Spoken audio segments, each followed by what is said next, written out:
Hi friends, welcome to akshay.com. இன்றைக்கி இந்த வீடியோவில் மீல் மேக்கர் வச்சு ரொம்ப டிஃப்ரெண்ட்டான சுவையில் முற்றிலும் புதுமையான ரெசிப்பிங்க. இது வரைக்கும் இந்த மாதிரி சுவையாக செஞ்சு சாப்பிட்டு இருக்கவே மாட்டீங்க. ஒரு தடவை செஞ்சு பாருங்கள். இனி வீட்டில் அடிக்கடி இதை தான் செய்ய சொல்லி கேட்பாங்க. வாங்க எப்படி செய்யறதுன்னு பார்க்கலாம். அதுக்கு ஒரு சாஸ்பேனில் 2 கப் அளவுக்கு தண்ணீர் ஊற்றி நல்லா கொதி வந்ததும் இதில் 100 கிராம் அளவுக்கு மீல் மேக்கரை சேர்த்துக்கங்க. சேர்த்து அடுப்பை ஆஃப் பண்ணிவிடுங்க. மீல் மேக்கரை சேர்த்த பிறகு அடுப்பை ஆஃப் பண்ணிவிட்டு இது மாதிரி வலக்கரண்டியால் நல்லா அழுத்தி விடுங்க. ஒரு 10 செகண்ட் அந்த கொதித்த தண்ணியிலே இருக்கட்டும். நல்லா ஊறி சாஃப்டாகிடும். இந்த அளவுக்கு நல்லா ஊறி சாஃப்டானால் தான் ரெசிபிக்கு நல்லாயிருக்கும். இப்போ சுட தண்ணீர்லேருந்து வடியை விட்டு எடுத்து நார்மல் வாட்டரில் மாற்றிக்கங்க. மாற்றி இதை நல்லா அலசிட்டு தண்ணீரை ஒட்டை பிழிஞ்சு எடுத்துக்கங்க. தண்ணீர் கொஞ்சம் கூட இல்லாமல் நல்லா கைகளால் அழுத்தி பிழிய விட்டு எடுத்துகிட்டு வந்திருக்கேன். பாருங்கள், கொஞ்சம் கூட தண்ணீர் இல்லை. நல்ல ஸ்பாஞ்சு மாதிரி சாஃப்டாக இருக்குது பாருங்கள். இந்த அளவுக்கு வெந்திருந்தால் தான் நல்ல அரைபட்டு கிடைக்கும். பாருங்கள், கொஞ்சம் கூட இது மாதிரி தண்ணீர் இல்லாமல் ஒட்டை பிழிஞ்சு எடுத்து இதை அப்படியே மிக்சர் ஜாருக்கு மாற்றிக்கங்க. எல்லாத்தையுமே இப்போ பெரிய ஜாரில் மாற்றியிருக்கேன். மாற்றிட்டு இதை நல்லா மைய அரைச்சி எடுத்துகிட்டு வந்துடுங்க. திரியாக இல்லாமல் இந்த அளவுக்கு நல்லாவே மைய அரைச்சி எடுத்துகிட்டு வந்துடுங்க. இப்போ அரைச்சி எடுத்துகிட்டு வந்ததை ஒரு மிக்சிங் பவுலுக்கு மாற்றிக்கங்க. மாற்றிட்டு இதோட 1/4 டீஸ்பூன் மஞ்சத்தூள், 1/2 டீஸ்பூன் கரம் மசாலா பொடி, 1 டீஸ்பூன் மிளகாய்த்தூள், கூடவே தேவையான அளவு உப்பு சேர்த்துக்கங்க. சேர்த்துட்டு இதோட ஃப்ரெஷ்ஷான கொத்தமல்லி இலைகள் பொடிசாக நறுக்கி சேர்த்துக்கங்க. ஃப்ளேவர் நல்லாயிருக்கும். இது கூடவே 1 டீஸ்பூன் அளவுக்கு இஞ்சி பூண்டு விழுது, 1 டீஸ்பூன் அளவுக்கு சோம்பு சேர்த்துக்கங்க. சேர்த்துட்டு இதோட 50 கிராம் அளவுக்கு கடலை மாவு சேர்த்துக்கங்க. சேர்த்து நல்லா கலந்து இறுக்கமாக சப்பாத்தி மாவு பார்த்துக்கு பிசைஞ்சிக்கங்க. 100 கிராம் மீல் மேக்கர் எடுத்தோம், 50 கிராம் கடலை மாவு சேர்த்திங்கன்னா கரெக்டாக இருக்கும். சேர்த்து இது மாதிரி நல்லா இறுக்கமாக பிசைஞ்சிக்கங்க. பிசைஞ்ச பிறகு இதிலேருந்து கொஞ்சமாக எடுத்து சின்ன லெமன் சைஸுக்கு உருண்டைகளாக உருட்டிக்கங்க. எல்லாத்தையுமே இதே மாதிரி உருண்டைகளாக உருட்டி எடுத்து வச்சுக்கோங்க. பாருங்கள், நல்லா சூப்பராக வந்திருக்கு. இதே மாதிரியே எல்லாத்தையுமே உருண்டைகளாக உருட்டி எடுத்து வச்சுட்டேன். இது அப்படியே இருக்கட்டும். இட்லி பாத்திரத்தில் வேக விட்டு எடுத்துக்கலாம். இப்போ இன்னொரு பவுலில் 3 பெரிய சைஸ் வெங்காயத்தை தோல் உரிச்சிட்டு இது மாதிரி ப்ளஸ் குறி போட்டு வச்சுக்கோங்க. கூடவே பழுத்த தக்காளியை காம்பு பகுதியை கட் பண்ணிவிட்டு இதே மாதிரியே கீரல் போட்டு எடுத்து வச்சுக்கோங்க. நான் சின்னதாக இருக்கிறதுனால 4 தக்காளி சேர்த்துருக்கேன். பெருசாக இருந்ததுன்னா 2 தக்காளி சேர்த்திங்கன்னா போதும். கூடவே 4 வரமிளகா, ஒரு 10 முந்திரி பருப்பு சேர்த்து இதை அப்படியே இட்லி பாத்திரத்தில் வேக விட்டு எடுத்துக்கலாம். அதுக்கு இட்லி பாத்திரத்தில் அடியில் ஒரு டம்ளர் தண்ணி ஊற்றி சூடு பண்ணியிருந்தேன். தண்ணி சூடானதும் அந்த வெங்காய தக்காளி பவுலை அடியில் வச்சுட்டு மேலே இட்லி பிளேட்டை போட்டு இது மேலே உருட்டி வச்சுருந்த உருண்டைகள் எல்லாத்தையுமே குழிகளில் அடிக்கிடுங்க. எந்த அளவுக்கு உள்ளே சேர்க்க முடியுதோ அந்த அளவுக்கு எல்லாத்தையுமே உள்ளே சேர்த்துடுங்க. சேர்த்துட்டு இட்லி பாத்திரத்தை மூடி அடுப்பை ஹை ஃப்ளேமில் வச்சு ஒரு 6லேருந்து 8 நிமிஷம் வேக விட்டிங்கன்னா போதும். அதிக நேரம் வேக விட வேண்டியதில்லை. நம்ம ஏற்கனவே சோயாவை நல்லா சுடு தண்ணியில் போட்டு தான் எடுத்திருக்கோம். அதனால் ஒரு 8 நிமிஷம் வந்ததுமே இட்லி பாத்திரத்தை திறந்துட்டு இட்லி பிளேட் எடுத்து வெளியே வச்சுடுங்க. உள்ளே வச்ச வெங்காயம், தக்காளி, முந்திரி எல்லாமே வெந்து சாஃப்டாக இருக்குது. அந்த பவுலையும் எடுத்து வெளியே வச்சு ஆற விட்டுடுங்க. லைட்டாக ஆறட்டும். பாருங்கள், இப்போ உருண்டைகள் எல்லாமே நல்லா சாஃப்டாக இருக்குது பாருங்கள். இந்த அளவுக்கு சாஃப்டாக இருந்தால் தான் நம்ம எடுத்து சாப்பிட நல்லா சுவையாக அருமையாக இருக்கும். இப்போ வெங்காயம் தக்காளியுமே ஓரளவுக்கு ஆறி எடுத்து இப்போ முந்திரி மிளகாயை அப்படியே மிக்சர் ஜாருக்கு மாற்றிக்கங்க. வேக வச்ச தக்காளியோட மேல் தோலை உரித்து எடுத்துருங்க. இது மாதிரி உரித்து எடுத்த பிறகு தக்காளி வெங்காயத்தையுமே மிக்சர் ஜாரில் மாற்றிக்கங்க. இது மாதிரி எல்லாத்தையுமே மிக்சர் ஜாரில் மாற்றிட்டு அந்த வேக வச்ச பவுல்லே கொஞ்சம் தண்ணீர் இருந்தது, அந்த தண்ணீரை மட்டும் சேர்த்துக்கங்க. எக்ஸ்ட்ரா தண்ணீர்லாம் சேர்க்க வேண்டியதில்லை. வெங்காயம்லாம் நல்லா வெந்து சாஃப்டாக இருக்குது பாருங்கள். இப்போ வேக வச்ச தண்ணீரை மட்டும் சேர்த்து லைட்டாக கொரகொரப்பாக அரைச்சி எடுத்துகிட்டு வந்துடுங்க. ரொம்ப மைய நைஸாக அரைச்சிடாமல் லைட்டாக கொரகொரப்பாக இருந்தால் தான் நல்லாயிருக்கும். இது மாதிரி லைட்டாக கொரகொரப்பாக அரைச்சி எடுத்து வச்சுக்கோங்க. அப்படியே இருக்கட்டும். இப்போ வானலை சூடு பண்ணியிருக்கேன். அதில் 2 டேபிள் ஸ்பூன் அளவுக்கு சமையல் எண்ணெய் ஊற்றிக்கங்க. எண்ணெய் சூடானது 2 ஏலக்காய், ஒரு பிரிஞ்சலை, சின்ன துண்டு பட்டை, 4 கிராம்பு, அன்னாச்சி மொக்கு, கொஞ்சமாக கல்பாசி சேர்த்துட்டு இதோட 1 டீஸ்பூன் சோம்பு, அரை டீஸ்பூன் ஜீரகம், கூடவே ஃப்ரெஷ்ஷான கருவேப்பிலை சேர்த்து நல்லா பொரிஞ்சதும் இதோட 1 டீஸ்பூன் அளவுக்கு இஞ்சி பூண்டு விழுது சேர்த்து நல்லா அந்த எண்ணெயிலே வதக்கிக்கங்க. வதங்கின பிறகு இதில் அரைச்செடுத்த வெங்காய தக்காளி விழுதை சேர்த்துக்கங்க. சேர்த்து லைட்டாக ஒரு முறை கலந்திங்கன்னா போதும். ஏற்கனவே நம்ம வேக வச்சு தான் அரைச்சிருக்கோம், அதனால் ரொம்ப நேரம் வதக்க வேண்டியதில்லை. லைட்டாக கலந்திங்கன்னா போதும். இப்போ இதோட 1/4 டீஸ்பூன் மஞ்சத்தூள், 1 டீஸ்பூன் மல்லித்தூள், அரை டீஸ்பூன் கரம் மசாலா பொடி, அரை டீஸ்பூன் மிளகாய்த்தூள் சேர்த்துக்கங்க. ஏற்கனவே நம்ம மிளகாயெல்லாம் வேக வச்சு அரைச்சி தான் சேர்த்துருக்கோம், அதனால் அரை டீஸ்பூன் அளவுக்கு மிளகாய்த்தூள் சேர்த்துட்டு 1 டீஸ்பூன் அளவுக்கு உப்பு சேர்த்து நல்லா கலந்து விட்டுக்கங்க. கலந்த பிறகு இதில் கிரேவிக்கு தேவையான அளவு தண்ணீர், மிக்சர் ஜாரில் 1 கப் அளவுக்கு தண்ணீர் அலசி ஊற்றிக்கங்க. உங்களுக்கு கிரேவி எந்த அளவுக்கு திக்காவோ தண்ணியோ வேணுமோ அதுக்கேற்ற மாதிரி தண்ணீர் அளவுகள் சேர்த்துக்கங்க. இப்போ சேர்த்து நல்லா கலந்துட்டு ஒரு கொதி வரட்டும். பாருங்கள், எண்ணெய்லாம் நல்லா பிரிஞ்சு வந்திருக்கு. இப்போ இதில் நம்ம வேக வச்ச உருண்டைகள் எல்லாத்தையுமே சேர்த்துருங்க. எல்லாத்தையுமே சேர்த்து கலந்துட்டு அப்படியே மூடி வச்சுடுங்க. மூடி ஒரு 5 நிமிஷம் அடுப்பை மீடியம் ஃப்ளேமில் வச்சு கொதிக்க விடுங்க.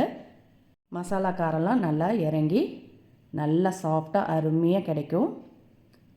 சரியாக 5 நிமிஷம் ஆன பிறகு திறக்கிறேன். நல்லா கமகமன் வீடே மணக்க மட்டன் குழம்பே தோற்று போயிடுங்க. அந்த அளவுக்கு சூப்பரான கோஃப்தா கறி கிரேவி ரெடி. இதை நீங்கள் சப்பாத்தி, பரோட்டா, நான், பூரி, ஆப்பம், இடியாப்பம் எல்லாத்துக்குமே சூப்பராக பக்காவான காம்பினேஷனாக இருக்கும். வெண்டைக்காய் வச்சு முற்றிலும் புதுமையான சுவையில் ஒரு ஈஸியான ரெசிபி. இது வரைக்கும் இந்த மாதிரி சுவையாக செஞ்சு சாப்பிட்டு இருக்கவே மாட்டீங்க. ஒரு தடவை செய்து கொடுத்து பாருங்கள், இனி அடிக்கடி செய்ய சொல்லி கேட்பாங்க. வாங்க எப்படி செய்யறதுன்னு பார்க்கலாம். அதுக்கு 300 கிராம் அளவுக்கு வெண்டைக்காய் நல்லா தண்ணியில் அலசிட்டு எடுத்து வச்சுருக்கேன். இது மாதிரி சின்ன சின்னதாக பிஞ்சாக பார்த்து எடுத்துக்கங்க. ரொம்ப பெருசாக இல்லாமல் முத்தந்தாவும் இல்லாமல் இந்த மாதிரி எடுத்திங்கன்னா இந்த ரெசிபிக்கு நல்லாயிருக்கும். இப்போ இட்லி பாத்திரத்தில் அடியில் 1 டம்ளர் தண்ணி ஊற்றி சூடு பண்ணியிருக்கேங்க. தண்ணீர் சூடானதும் இது மாதிரி ஒரு பவுலில் 2 மீடியம் சைஸ் வெங்காயம், 2 மீடியம் சைஸ் பழுத்த தக்காளி இது மாதிரி ப்ளஸ் கூரி போட்டு எடுத்து வச்சுக்கோங்க. கூடவே 3 வரமிளகாவும் சேர்த்துக்கங்க. வெங்காயத்தை தோல் உரிச்சிட்டு கீறிட்டு சேர்த்துக்கங்க. தக்காளி வெந்த பிறகு தோல் உரிக்க ஈஸியாக இருக்கும். இப்போ இது மேலேயே இட்லி பிளேட்டை வச்சுட்டு இதில் நம்ம அலசி எடுத்து வச்ச வெண்டைக்காயை எந்த அளவுக்கு உள்ளே சேர்க்க முடியுமோ அந்த அளவுக்கு உள்ளே சேர்த்துடுங்க. பிளேட்டில் இது மாதிரி 4-5 அடுக்கிட்டு அப்படியே இட்லி பாத்திரத்தை மூடி அடுப்பை ஹை ஃப்ளேமில் வச்சு ஒரு 5 நிமிஷம் வேக விட்டிங்கன்னா போதும். அதிக நேரம் வேக விட்டுறாதீங்க, அப்படியே வெந்து வரட்டும். இப்போ ஒரு ஃப்ரை பேனில் 1 டேபிள் ஸ்பூன் அளவுக்கு பச்சை வேர்க்கடலை, கூடவே 5-6 முந்திரி, 1 டீஸ்பூன் அளவுக்கு சோம்பு, 1 டீஸ்பூன் அளவுக்கு ஜீரகம், ஃப்ரெஷ்ஷான கருவேப்பிலை 1 கொத்து அளவுக்கு சேர்த்துக்கங்க. சேர்த்து நல்லா வறுத்துக்கங்க. ஓரளவுக்கு எல்லாம் இது மாதிரி வறுபட்டு வந்ததும் இதை அப்படியே மிக்சர் ஜாரில் மாற்றி ஆற விட்டுடுங்க. ஆறி வரட்டும். இப்போ ஏற்கனவே நம்ம வேக வச்ச வெண்டைக்காயை திறந்து பார்த்துக்கலாம். 5 நிமிஷம் தாங்க, அதிலே வெண்டைக்காய் வெந்து சாஃப்டாக இருக்குது. அதுக்கு மேலே வேக வச்சிங்கன்னா ரொம்ப குழஞ்சிடும். அதனால் சரியாக 5 நிமிஷம் ஆனதும் அடுப்பு ஆஃப் பண்ணிவிடுங்க. இப்போ வேக வச்ச வெண்டைக்காய் எல்லாத்தையுமே பிளேட்டில் மாற்றி லைட்டாக ஆற விட்டுடுங்க. ஆறி வரட்டும். இது மாதிரி எல்லாத்தையுமே எடுத்து பிளேட்டில் மாற்றிட்டு இப்போ மேலே வச்ச இட்லி பிளேட்டை எடுத்துகிட்டு வெங்காயம் தக்காளி வேக வச்சோம்ல அதை அப்படியே பவுலோடு எடுத்துருங்க. எடுத்து வெளியே வச்சு ஆற விட்டுடுங்க. ஆறட்டும். நம்ம ஏற்கனவே வறுத்து ஆற வச்ச வேர்க்கடலை, முந்திரி, ஜீரகம், சோம்புலாம் ஆறி இருக்குது. இப்போ இதோட அரை டீஸ்பூன் மிளகாய்த்தூள், அரை டீஸ்பூன் மல்லித்தூள், அரை டீஸ்பூன் கரம் மசாலா பொடி, 1/4 டீஸ்பூன் அளவுக்கு உப்பு சேர்த்துக்கங்க. சேர்த்து தண்ணீர்லாம் சேர்க்காமல் இதை லைட்டாக கொரப்பாக அரைச்சி எடுத்துகிட்டு வந்துடுங்க. இந்த அளவுக்கு லைட்டாக கொரப்பாக அரைச்சி எடுத்து இதை அப்படியே ஒரு பவுலில் மாற்றி எடுத்து வச்சுக்கோங்க. இது அப்படியே இருக்கட்டும். இப்போ நம்ம இட்லி பாத்திரத்தில் வேக வச்ச வெண்டைக்காய் ஓரளவுக்கு ஆறி இருக்குது. அதோட மேல் பகுதியும் அடிப்பகுதியும் கட் பண்ணிவிடுங்க. நல்லா சாஃப்டாக இருக்குது பாருங்கள். இதை வேக வச்சுட்டு செய்கிறப்ப தான் குழகுழப்பு இல்லாமல் நல்லா சாஃப்டாக இருக்கும். நம்ம ஸ்டஃபிங் வைக்கவும் ஈஸியாக இருக்கும். இது மாதிரி மேலேயும் அடிப்பகுதியும் கட் பண்ணிவிட்டு நீட்டாக அப்படியே கீறி விட்டுடுங்க. இது மாதிரி முழுசாக கீறிடாமல் நடுவில் மட்டும் இது மாதிரி கீறிட்டு எல்லாத்தையுமே எடுத்து வச்சுக்கோங்க. வெண்டைக்காயோட மேல் பகுதி அடிப்பகுதியை லைட்டாக கட் பண்ணிவிட்டு எல்லாத்தையுமே இதே மாதிரி கீறி எடுத்து வச்சுருக்கேன். இப்போ இதில் நம்ம அரைச்சி எடுத்த வேர்க்கடலை, முந்திரி பொடியை இது உள்ளே அப்படியே ஸ்டஃப் பண்ணிக்கங்க. பாருங்கள், இது மாதிரி கட் பண்ண பகுதியில் இந்த பொடி எடுத்து உள்ளே அப்படியே வச்சு ஃபில் பண்ணிக்கங்க. எந்த அளவுக்கு உள்ளே வைக்க முடியுதோ அந்த அளவுக்கு உள்ளே வச்சு எல்லாத்தையுமே ஃபில் பண்ணி எடுத்துக்கங்க. சாஃப்டாக இருக்கிறதுனால வைக்கவும் ரொம்ப ஈஸியாக இருக்கும். பாருங்கள், இதே மாதிரியே எல்லாத்துலேயுமே உள்ள மசாலா வச்சு ஃபில் பண்ணிட்டேன். இப்போ இதில் கொஞ்சம் பொடி இருக்குது. இதை அப்படியே நம்ம கிரேவியில் சேர்த்துக்கலாம். வேஸ்ட் பண்ண வேண்டியதில்லை, அப்படியே இருக்கட்டும். இப்போ நம்ம ஏற்கனவே வேக வச்சு ஆற விட்ட வெங்காயம் தக்காளி ஆறிடுத்து.